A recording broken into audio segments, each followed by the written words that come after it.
Hi friends, ఈ video నచ్చితే తప్పకుండా సబ్స్క్రైబ్ చేయండి. ఇక చామంతి శ్యామల అయితే అష్టలక్ష్మి అమ్మవారి గుడికి వచ్చి బెల్లం సమర్పిస్తారు.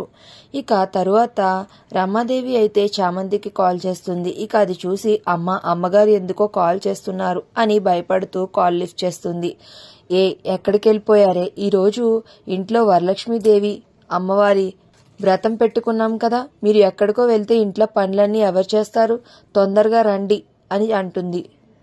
గుడికని వచ్చామమ్మా, ఇప్పుడే బయలుదేరి వచ్చేస్తున్నాం అని చామ్ చెప్పి ఫోన్ పెట్టేసి ఇక కంగారుగా అయితే ఇంటికి బయలుదేరుతూ ఉంటుంది. మరో పక్కన ఉపేంద్ర అయితే రాజమణిహారం తీసుకుని చాలా సంతోషపడిపోతూ అమ్మవారి మెడలో అయితే వేస్తాడు. ఇక ఆ రాజమణిహారం మెరవకపోవడంతో ఒక్కసారిగా చూసి షాక్ అవుతూ ఇదేంటి మణిహారం మెరవట్లేదు అని తన పక్కనే ఉన్న వ్యక్తికి దీనిని చెక్ చేయమని ఇస్తాడు. ఇక అతను చెక్ చేసి ఇది ఒరిజినల్ కాదు, నకిలీది, అందుకే మెరవడం లేదు అని చెప్తాడు.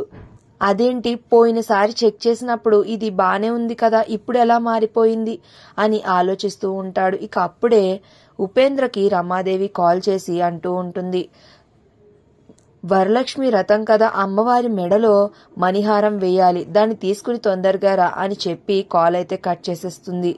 ఇక ఆ మాటలు విన్న వెంటనే ఇదేమో నకిలీది, ఇప్పుడు ఇది నకిలీదని తెలిస్తే ఆ రమాదేవి నన్ను చంపేస్తుంది, నేనే మార్చేశాను అని నా మాట అస్సలు నమ్మదు, ఇప్పుడు ఎలా అని టెన్షన్ పడిపోతూ ఉంటాడు ఉపేంద్ర. మరి నెక్స్ట్ ఏం జరిగిందో తెలియాలి అంటే ప్లీజ్ సబ్స్క్రైబ్.